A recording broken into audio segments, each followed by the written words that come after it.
All right, so what are we doing in Romans chapter 1? June's over. Well, it's not about reprobates, but I do want to point out one verse in verse 29. It says, being filled with all unrighteousness. And it's talking about these people that have been given over to a reprobate mind.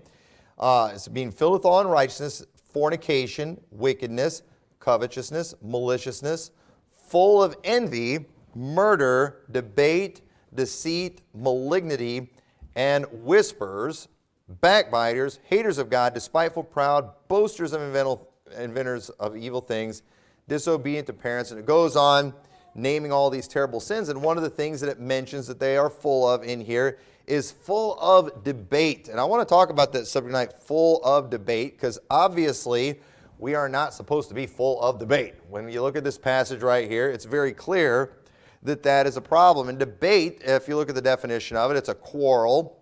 That is wrangling, contention, debate, strife, variance. And so is debate always a sin? Is it okay to debate someone, as long as we're just not full of debate, as long as we just have a little bit of debate, right?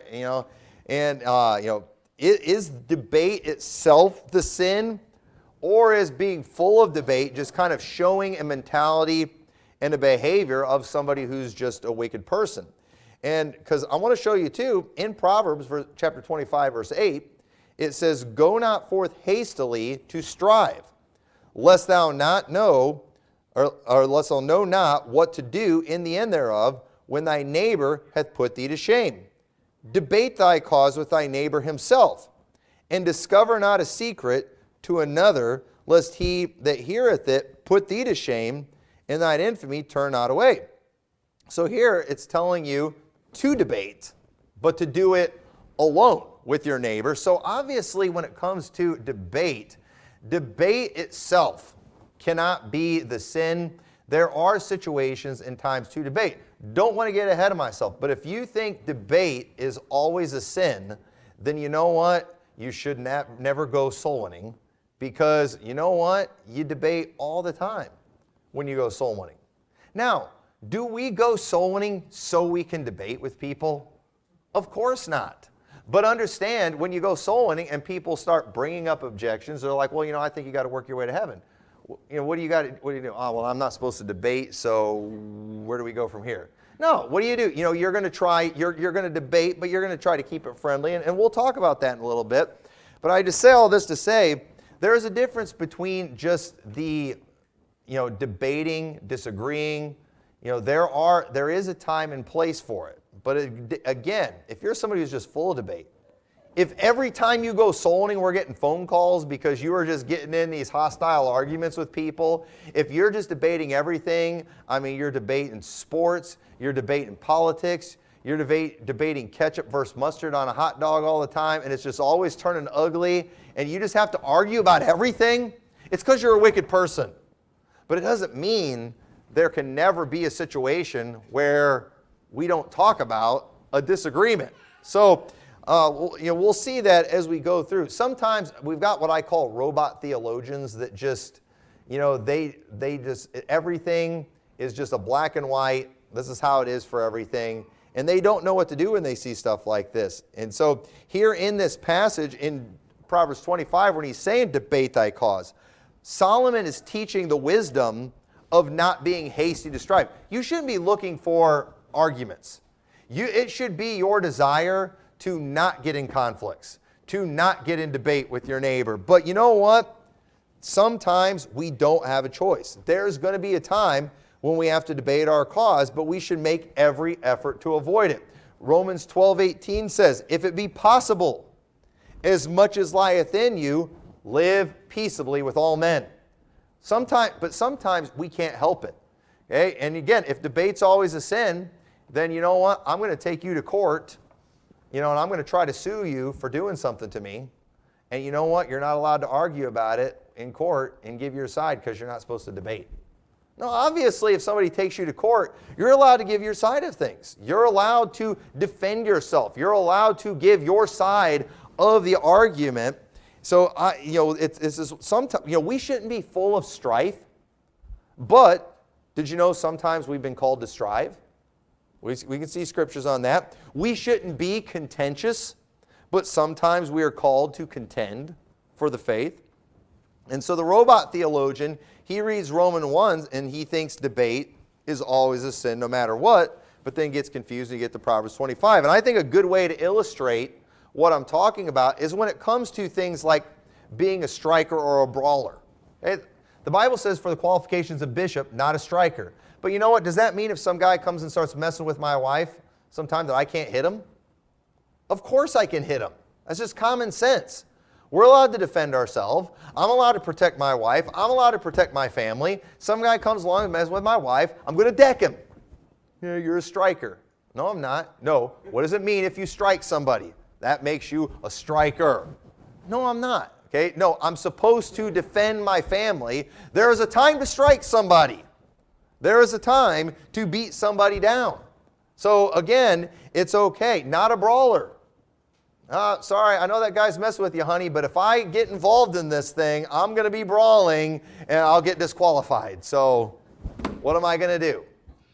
So, again, I think God gave us common sense for a reason, and He expects us to use it. But it's amazing how robot theologians, the common sense just goes out the window. Of course, another thing too, because again, 1 Timothy 3:3 says, not given to wine, no striker, not greedy of filthy lucre, but patient, not a brawler. But would anybody think too, though, it's a sin for organized fights or any type of physical contact sport? Because we're not supposed to be a striker, but what if a guy wants to box somebody? I was in a church one time where a bunch of preachers were boxing in the auditorium. And they were striking each other. So did they all disqualify themselves when that happened? No, it was good fun. They all agreed to do it. They had rules. They had boxing gloves. They had, and everybody was still friends after it was all done. Okay? I don't believe they were disqualifying themselves as pastors when they did that kind of thing. You know what? And a lot of people too, they're critical. And again, I'm not just defending myself because I did a couple. They weren't even really debates this week. But some people are like, you should never do debates. I don't think it's wrong to do debates. I think just like it's not wrong for two guys to agree to a set of rules and to go into a ring and to have a ref and punch each other, I don't think it's wrong to do that. I don't think that's a sin to do that. I don't think it's a sin for two guys to agree and say, you know what, let's go have an argument. We've got rules. We've got a format. We've got a moderator. I think it's good, clean fun. And I think it can potentially be edifying, just like watching two guys beat each other up. It's edifying to the people watching it. And you know what? The people beating each other up seem like they like it. They seem like they enjoy it. I'm not really particularly into that, but at the same time too, I'm not against it. In 1 Corinthians 9:24, you say, well, that's a fight. They're brawling. We're not supposed to be a brawler. That's that robot theologian talking. But again, sometimes we just call it these things. There's a big difference in me going and just getting in a fight with somebody who doesn't want to be in a fight, and two guys getting in an organized match with each other. In 1 Corinthians 9:24 says, know ye not that they which run in a race run all, but one receiveth the prize, so run that ye may obtain. And every man that striveth for the mastery is temperate in all things. Now they do it to obtain a corruptible crown, but we an incorruptible. I therefore so run, not as uncertainly, so fight I, not as one that beateth the air. 2 Timothy 2:5 says, and if a man also strive for masteries, yet is he not crowned, except he strive lawfully. And there's something in men where we like to get together and outdo each other. And what are we trying to do? We're striving for the mastery. Whether it be something like fighting, whether it be some kind of contact sport like football, whether it be something that has less contact like basketball, which that can get pretty violent too, or even baseball, or even ping pong. What are we all trying to do? We're trying to outdo each other. And is it wrong? Is it a sin to do that? Is it a sin for us to have competitions where we try to one-up each other and outdo each other? And don't we as men feel good when you outdo somebody? Folks, I don't want to get sidetracked, but we have got to get that back in our male culture. You know, encouraging our boys to try to dominate somebody. Oh, what if my boy gets dominated? Then use that to motivate him to be tougher and stronger. There's always going to be somebody tougher than you. There's always going to be somebody stronger than you.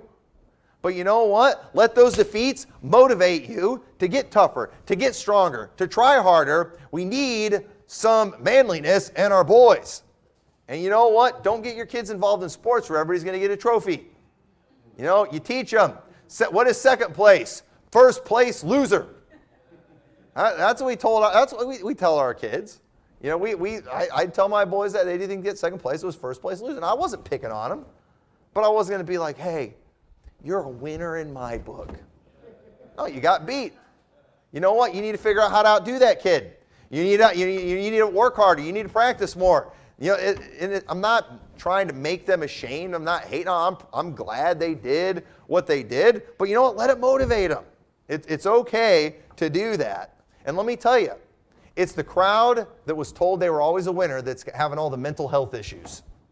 It didn't help them out. It didn't do them any good. I don't want to get going on that. But understand, I do. I think masteries is good. I think we need that in our culture. I think most would agree there's nothing wrong with two guys getting together, agreeing to some kind of battle where they have rules to follow, a referee, and I don't think people should be forced into these battles. Again, you know, I think it would be wrong if me as a pastor, I'm just always going around trying to get people, go and fight me. Fight me. You know, we'll get in a ring, let's put on the gloves. Come on. No, that's not a good attitude. Okay? You are a brawler if you're doing that. You just have to fight everybody. You're trying to force everybody to fight you. If people don't want to fight you, you shouldn't fight with them. Okay? And you know what? I think it's wrong too. And there's people out there like that are like, debate me. No, I'm smarter than you. I know more than you. Debate me. Come on, let's go and let's have a debate. No, that's the person that's full of debate. And you know, if somebody doesn't want to debate me on things, I'm not worried about debating them. I'm not going to fight with them. But hey, at the same time, I'm confident in what I believe. I'm ready to talk about what I believe. And if somebody wants to have a formal debate with me on something, I'm all for that. I think it's good, clean fun. I don't think it's wrong. I don't think it's unbiblical. But again, if I'm just going around, just come on, debate me. Let's do this. No, that's a terrible attitude. That's a terrible attitude. I think it should be voluntary. I think it's all good. So I don't think it's wrong. You know, I do think it would be wrong for that organized fighter to just go around picking fights, provoking people. That's not good. And again, same thing with debates. If two guys want to get together, have an organized debate, I don't think it's a sin. And so just like it would be wrong to go around taunting someone to box them, I think it's wrong to go around taunting people to debate you. And listen, there's some pre-tribbers out there I'd love to debate. They don't want to. So you know what? That's fine. I'm not going to bug them about it. And I shouldn't do that. And so just understand, you know, a lot of that too, you know, is people just wanting to feed their ego. That guy that wants to fight everybody, that's demanding to you give him an opportunity to show his dominance or whatever. That's not right. That guy who's demanding somebody debate him all the time, he is just wanting to feed his ego. That's not right. That's not good. And so just understand, there are times to argue, but if you're always getting in arguments, something's probably wrong with you. You know, and we've been called to be wise as serpents and harmless as doves, but that doesn't mean there's never a situation where we might need to pound someone's face. You know, so when do these things become a problem? When do things like debate become a problem? When does strife become a problem? When does contending become a problem? Because all of these things, there are times that we are called to do those very things. But we're still not supposed to be full of debate. We're not supposed to be contentious. We're not supposed to be full of strife. So how can we know when we're kind of crossing a line in these areas? And so I think the first area is when you're constantly debating people who don't want to debate you. It says in Proverbs 14:7, "Go from the presence of a foolish man when thou perceivest not in him the lips of knowledge." You know, there are some people I just don't want to argue with because they're just an idiot. And you know what? They want to argue, but they want to argue with you all the time. You've got people out there that they just want to argue politics with you all the time. Listen, if somebody doesn't want to talk to you about politics, they don't want to argue about politics, don't argue with them about politics. And listen, I got to watch out for this stuff. You know how it is, sometimes you have that family member, that liberal family member. What do you want to do? You want to bring it up. What did you think about the debate last night? What do you think about the election? And it's just like you're wanting to debate them. You're wanting to argue with them. And that's not a good attitude. And that person that just has to argue with people all the time, if you're somebody who when people see you coming, they just want to go hide, you can strut around and say, that's because they're just afraid of all the truth I'm about to drop them. No, it's because you're full of debate. And you're just wanting to build up your ego. You're wanting to feel good about yourself and just show your intellectual dominance in an area. That's not right. It is not our job to force everyone to get straightened out on everything, including salvation. Look what it says in Matthew 10:12. And when ye come into an house, salute it. And if the house be worthy, let your peace come upon it. But if it be not worthy, let your peace return to you. And whosoever shall not receive you, nor hear your words, when ye depart out of that house or city, shake off the dust of your feet. Verily I say unto you, it should be more tolerable for the land of Sodom and Gomorrah in the day of judgment than for that city. Even when it comes to soul winning, we have not been called to just go arguing with everybody. If you go somewhere and they don't want to hear what you have to say, you know what you're supposed to do? You're supposed to move on. You move on. Why? Because we've not been called to just debate everybody. There's people out there who do want to hear the gospel, and we don't need to waste our time. And it's an easy thing to get sucked into. When you're out there soul winning, often you do have the people who want to argue with you. You run into the people that are full of debate, and they're ready to throw down. What happens when that happens? When you have some Catholic that comes along and they think they know it all, we want to show, no, I can outdo you. Same thing, Jehovah's Witnesses. The Jehovah's Witnesses, they're the worst. They're the worst ones, and and let me tell you, my flesh loves throwing down with Jehovah's Witnesses. I enjoy arguing with them because I don't think they're my brothers, I don't like them, and I don't feel bad if I start insulting them.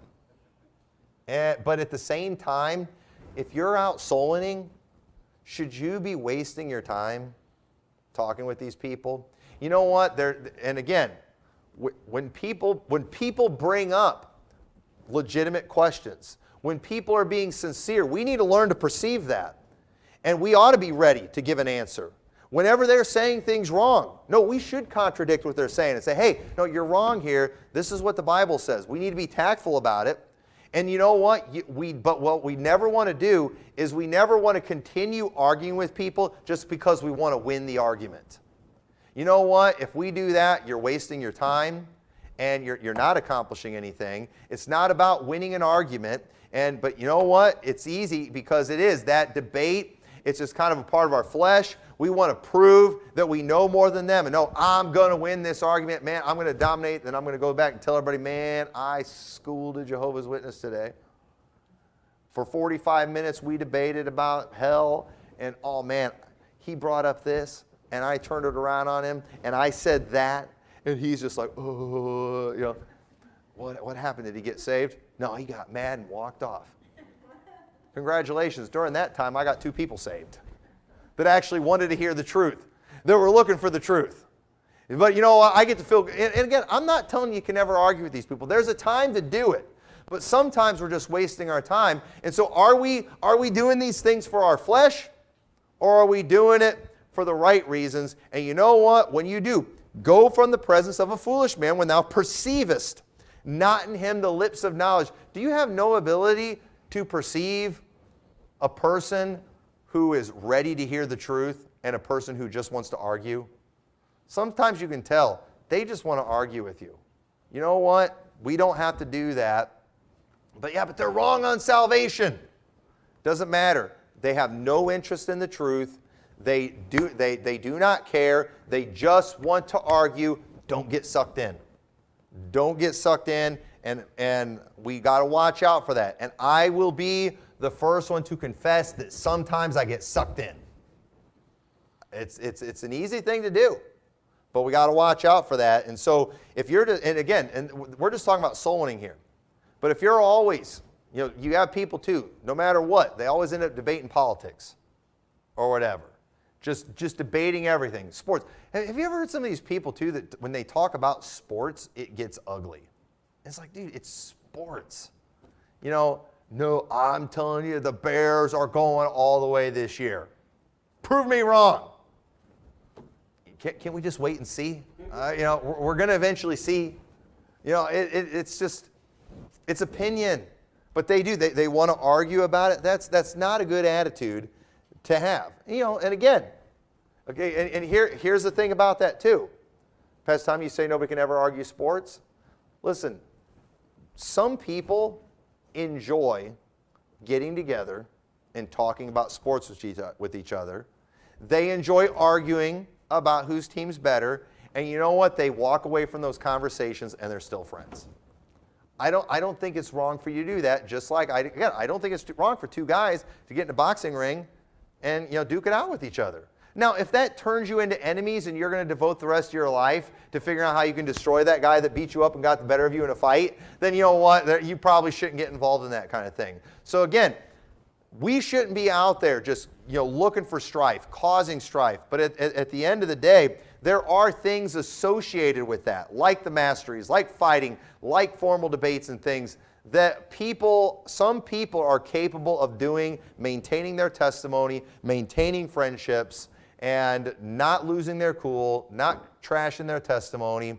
And you know what? Maybe you're not able to do that. But if somebody else can, leave them alone, let them do it. And so again, when you just have to debate everything, what does it say in Titus 3:9? But avoid foolish questions and genealogies and contentions and strivings about the law, for they are unprofitable and vain. A man that is an heretic after the first and second admonition reject. So what's this saying here? First, there's a few things here. One, there are subjects that are even contained within the Scriptures that are not worth arguing about. Do you all understand that? There are some things that are in the Bible that are unprofitable and vain. Okay, you won the Nephilim argument. How is that going to change our life? How is that going to make you better? This is unprofitable and vain. Watch out for this kind of thing. Even strivings about the law, it says. It's unprofitable and vain. And you know what? Sometimes we've got to learn how to determine whether something is a profitable conversation or an unprofitable conversation. There are some things that if we do talk about them, it's probably going to cause more confusion than it is actually going to bring enlightenment. And we got to be careful about that. There are some things we just don't really need to worry about debating. And then he goes on to say, a man that is an heretic after the first and second admonition reject. Well, what's he saying right here? Well, again, if somebody is a heretic, if somebody's going into heresy, it is okay. We should want to get these people right. We should want to restore them. We should go and, like I said, debate in the sense of, we're going to try to persuade them and everything. But you know what? After that first and second admonition, you got to understand at some point, I can't keep arguing about this. I can't keep debating this with you. And there are situations, like with your neighbor in Proverbs, where you need to debate your cause. There's going to be situations where you need to debate certain doctrinal things. Maybe in the preacher world, when you have two preachers that are fellowshipping together and are friends, and one of them maybe starts going into heresy.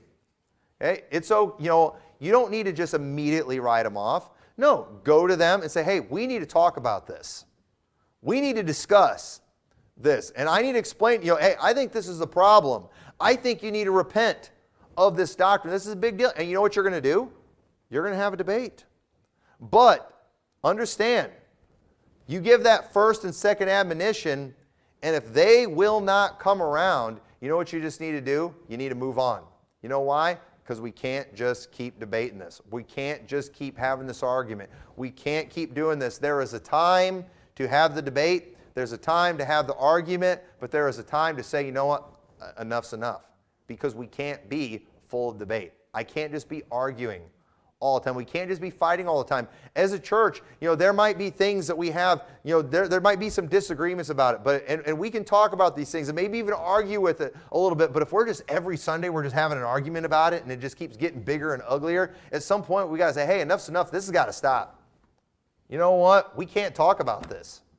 I think people ought to be able to sit down and talk about some disagreements and differences on certain areas. I think there are, let's just say, for example, when it comes to the millennial reign. There's a lot more we don't know about the millennial reign than we do know. And I think it's okay to talk about these things and speculate and maybe even have disagreements about how things are going to go down in the millennium. But at the end of the day, if it starts turning ugly, if it starts getting hostile, then all of a sudden we have to say, hey, you know what? We got to stop this. Because obviously we are too carnal. We're not capable of just having a friendly discussion on these areas, and we can't just be having these blow-ups and things. And we don't have anything like this going on. But I'm just telling you, that kind of thing can happen, and it does happen in churches. And you know what? Sometimes, as a pastor, I might have to step up and say, hey, listen, you know what? We just can't have this discussion here. We can't do that. And I've had to do that before. Our church, it is not our position at all that the world's flat. But, we've had people that have wanted to argue about it and it started to get ugly before. And I say, hey, listen, bless your heart. You believe this way, but you know what? We can't be having arguments around here about that. You know what? I think people ought to be able to have a friendly conversation about that and disagree and not lose their minds. But at the same time, if somebody is just, they can't, hey, all right, listen, as a pastor of the church, I'm going to have to put this subject and say, ban it from being spoken of here, because you know what? I think it's unprofitable and vain, and just there's no good that's going to come from us just arguing about stuff like that all the time. And so we gotta watch out for that. Some subjects are unprofitable and vain. Some things are just not worth it. And so are you the type of person that at get-togethers, everyone has to avoid certain subjects when they're around you? It's like, oh man, do not bring that up. Have you ever been there? It's like, oh, do not bring that up in front of this person. My wife a while back brought something up in front of an individual. And I remember as soon as she said that, it wasn't anybody from here at the church. We're standing there, and as soon as she said that, I'm like, oh, why did you say that? And she was just innocently telling the truth. But it was just like, it wasn't anything bad, but I knew with this individual, you cannot speak that truth in front of this individual.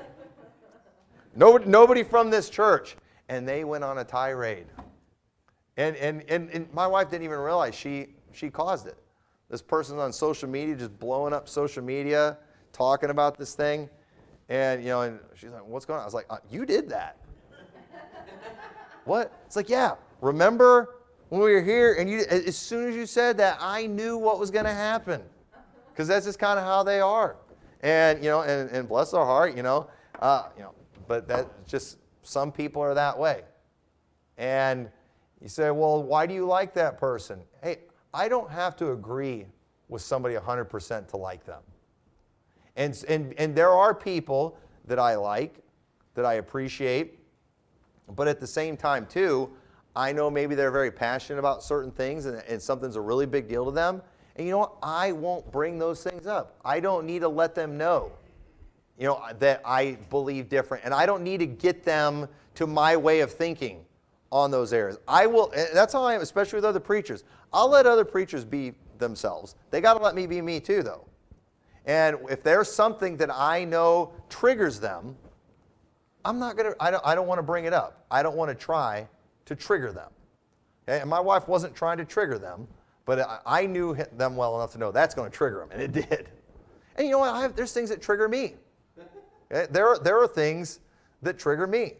And there's people out there that, they do things, say things that just make me crazy and make me go scorched earth on social media. And we all have that kind of stuff, but we've got to learn to we've got to watch out. We got to watch out for that. We really do.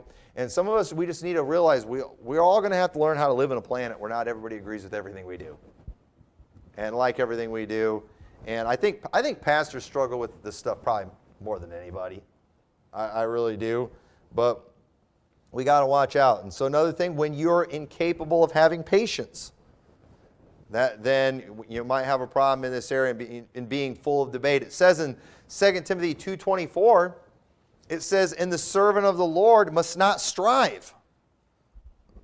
Wait a minute. We can't strive? What does it say? Must not strive, but be gentle unto all men, apt to teach, patient, in meekness, instructing those that oppose themselves, if God peradventure will give them repentance to the acknowledging of the truth. So wait a minute. We have to be meek in straightening people out.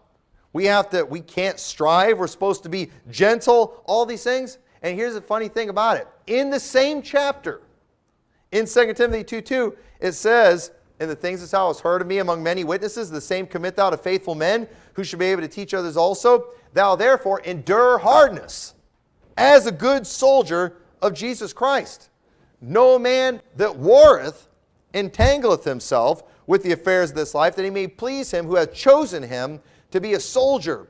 And if a man also strive for masteries, yet is he not crowned, except he'll strive lawfully." So wait a minute.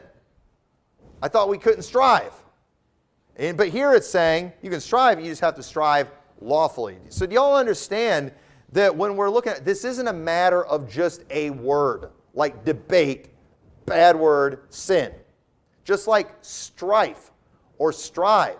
That's not just automatically a bad word, sin. It's about what we are striving about. It is how we are striving that makes it a sin. Or even too, how much and just how frequent. Again, we ought to be trying to live peaceably with all men. But there is a time when you can't. So in that same path, so the thing is, what we should always be shooting for, we should always be shooting for not striving, being gentle, in meekness instructing. But most people, they just immediately right out of the gate, they're just ready to nail them. We're just ready to rebuke, we're ready to cream them. But understand, there is a time and place, because we are supposed to be a soldier. These things are not conflicting with each other. We're showing a mindset here. And so, because again, when we go soul winning, you're going to debate. And there is a time to debate, and there is a time when it's appropriate, but then there comes a time when you cross a line. And so when you're soul winning, debate is inevitable. But I believe debate is okay as long as you do a few things. One, have patience with the person. Okay? Don't get mad at them if they contradict you, if they don't immediately go along with what you're saying. You have patience with them. Again, if somebody tells you, no, I think if you're a good person, you're going to go to heaven. You don't have to agree with them because you're not allowed to debate. Don't agree with them, but have patience with them. Have patience with them, try to explain, be gentle, do it in meekness. Also, debate is inevitable and it's okay as long as you have the wisdom to know when to walk away. Okay, you got to learn when to do that. We got to watch out. We don't want to hurt our testimony in this area. We don't want people to be able to accuse us of going out and starting arguments with people and stuff like that. You got to learn when to walk away. And sometimes you might have to walk away with them having the last word. You might have to walk away with them thinking they just got the better of you. You got to be able to do that. We can't let pride step in and get in the way. Also, I think it's okay to debate when you're out soul winning as long as you're capable of keeping things from escalating.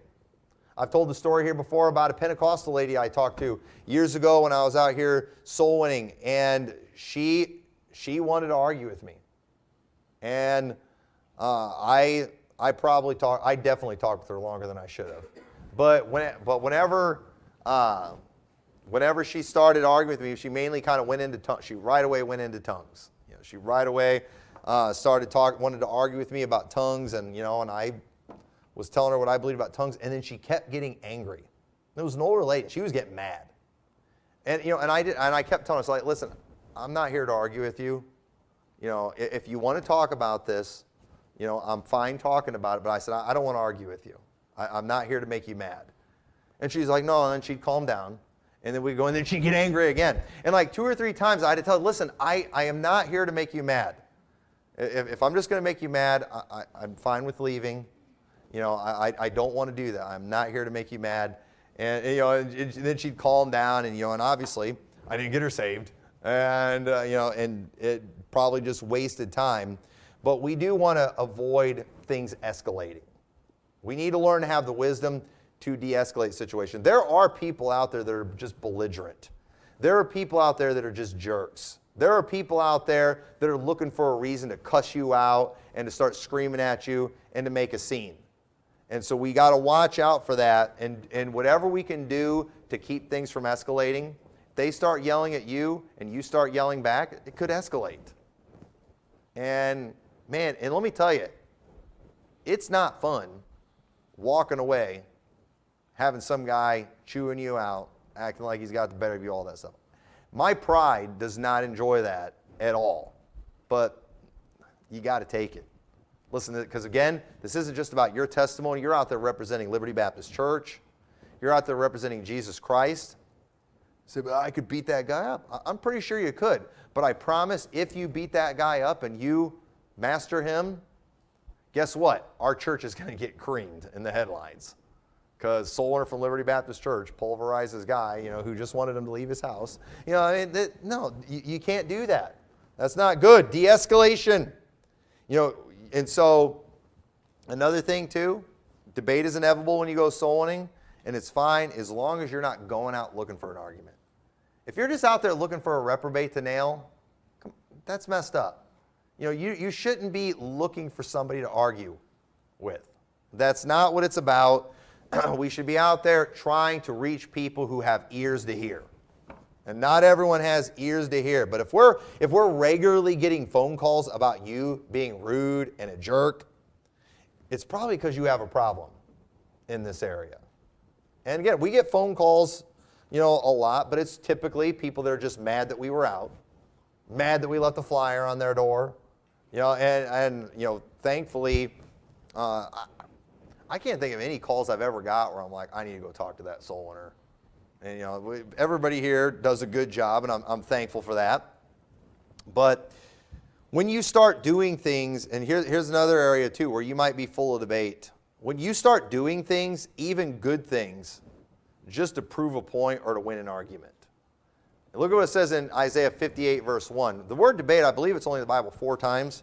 And this is one of the times. It says, cry aloud, spare not, lift up thy voice like a trumpet, and show my people their transgression, and the house of Jacob their sins. Yet they seek me daily, and delight to know my ways, as a nation that did righteousness, and forsook not the ordinance of their God. They ask of me the ordinance of justice. They take delight in approaching to God. Wherefore have we fasted, say they, and thou seest not? Wherefore have we afflicted our soul, and thou takest no knowledge? Behold, in the day of your fast, ye find pleasure, and exact all your labors. Notice what they're saying. Hey, like we fasted and you didn't notice. We've done all these, we've afflicted our soul, and you didn't notice what we were doing. And so so he noticed what he said. And he said, behold, in the day of your fast, ye find pleasure. It's like you were just going through the motions of this fast, and it wasn't even a real one. You're still finding pleasure during this time. And notice what he said. Here's why you're fasting. He said, ye fast for strife and debate, and to smite with the fist of wickedness. Ye shall not fast as ye do this day, to make your voice to be heard on high. You're just doing what you're doing to get attention. He said, is it such a fast that I have chosen? A day for a man to afflict his soul? Is it to bow down his head as a bulrush, and to spread sackcloth and ashes under him? Wilt thou call this a fast and an acceptable day to the Lord? You know what they did? They went through the motions of a fast. They kind of cheated on it, but they mainly were going through the motions of this. A fast is a good thing. They went through the motions of afflicting their soul, which is a good thing, but they were doing it for attention. They were doing it so they can say that they did it, so they can act like they have some kind of claim on the things of God, but God saw right through that, and he's like, you're fasting for strife and debate. You just want to be able to tell people, I did this. It would be like me going on like a week, let's say, Brother Sean had the record here of the longest fast to 5 days. And then he's going around bragging in the church. I fast for 5 days. And so now everybody thinks he's the most spiritual one. Well, I can't have that. So then I go for 6 days. I'm fasting for strife and debate because I got to be able to one-up him. That's not good. That's not why we should do things. Even though a fast is a good thing, but you're doing it for strife and debate. If you're just doing good things, if you're just going to church so you can nail everybody that's not going to church, you stink. You're just doing things because you want to win an argument. If you're just, whatever good thing it is you're doing. If you're just going soul winning because you want to have the license to cream the non-soul winners. That's not why you should do these things. You know what? That's a wicked attitude. And so in verse 4, when they're saying they're fasting for strife and debate, again, they were doing these things to prove a point. The fast was something they were supposed to do to help them get close to God. They were afflict their soul to get close to God. And many people are doing spiritual things not out of conviction or love for the Lord, but to just prove they're more spiritual than somebody else because they're trying to one-up people all the time. And Baptists love trying to one-up each other in things like standards or just taking a strong position on an issue. What are you doing? You're doing it to boost your ego. That's not why we've been called to do these things. We just want to argue. I've got to prove. We've got the most conservative music. So what are we going to do? We're not going to have drums. We're not going to have guitars because people use that in country music and rock music. And you know what? We're not going to use pianos because they do that in honky-tonk. We're going full Church of Christ. We're not even going to do instruments. And if you remember, some people used to have here years ago, they used to go to a primitive Baptist church. In the primitive Baptists, they were always trying to one-up each other on everything. They had no instruments in the church. They had no bathroom in the church. It almost caused the church split when they put an indoor bathroom in the church. This was years ago. We'd be like, you can't go to the bathroom in the church. And boy, it's funny the things people thought about over the years. But they had no instruments in the church. They were going to have a wedding in the church. And they wanted music in their wedding. I said, you can't have a piano in the church. And so what they did, they opened a window and they set a piano outside and they played the piano outside there. Like, why do we have to do these things? Everybody's always just got to prove something to somebody. I've got to prove that I'm Mr. Conservative. So I don't just wear a suit and tie in the pulpit. I wear a suit and tie every day. Pastor Randall, a while back, he showed a picture. He was on a lawnmower with a suit and tie. I was like, that's old Paz right there. My dad years ago said that something was going on, and he needed to move the lawnmower, and he was in a suit and tie, and he was like riding the mower in his suit and tie, and somebody told him one time that they had heard from somebody that he mows the grass in his suit and tie. And he was just like, no, I'm not that conservative. But some people, I think they want to be known for stuff like that. Yeah, I'm going to outdo you. I'm going to out-standard you. I'm going to out-IFB you. Everybody's trying to, when you start doing things because you want to be able to just get out there, and I just want to be able to tweet how liberal everyone is. I want to be able to nail everyone for being more liberal than me. That is not good. That is the person that is full of debate. If I go and I decide I'm going to make my wife wear a skirt to her ankles because I want to be able to cream this other preacher for being liberal whose skirts only go to her knees, that is not good. That is that full of debate attitude. I'm doing things looking to help give me an excuse to argue and debate with somebody. That is a very wicked attitude. We should be doing what we are doing out of conviction, out of love for the Lord, but people often go over the top just to prove something to someone that's not what we're all about. That's not what these things are all about.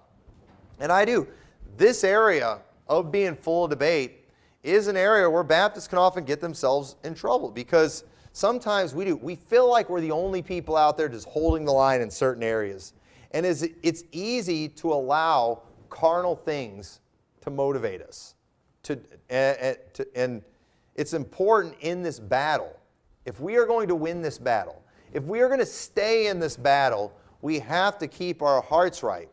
And so when there is a battle ready to fight, we need to be ready to fight.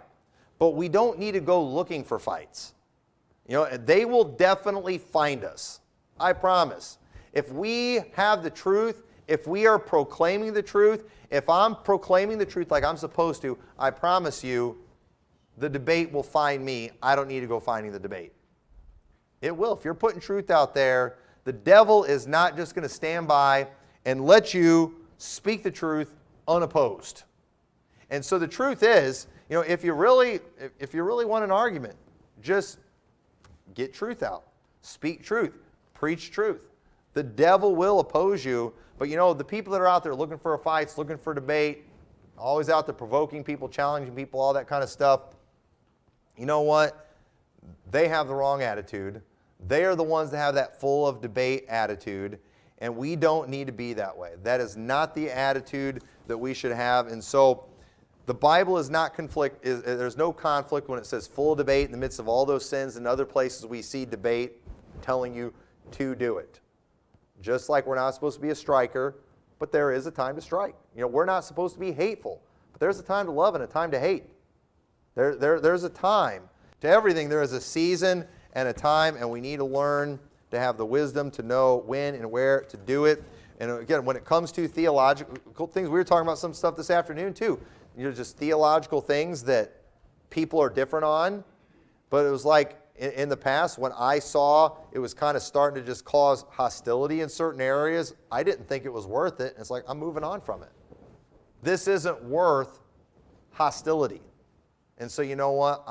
I would just rather not argue about this. Let's talk about something else. Let's move on from this because, we don't want to be that full of debate Christian. That is a wicked attitude, and so hopefully this helps you understand how to put all those things together. So with that, let's pray. Dear Lord, I thank you so much for the instruction that we have in your word, and I pray you'll help us to have the wisdom to follow these things. I pray you'll help us to do things for the right reason. I pray you'll help each one here, to every soul winner in this church, to just have the wisdom to know when to keep talking, debating with somebody, and to know when to walk away, Lord. There's a lot of people out there who need to hear the gospel. We don't want to waste our time getting involved in carnal fights and having unprofitable contention and things, but help us to just have wisdom and to learn to follow the leading of the Holy Spirit in this area. And I pray you'll help us be effective, and I pray that we will change the hearts and minds of many people when it comes to the things of salvation and things of doctrine. In your name we pray.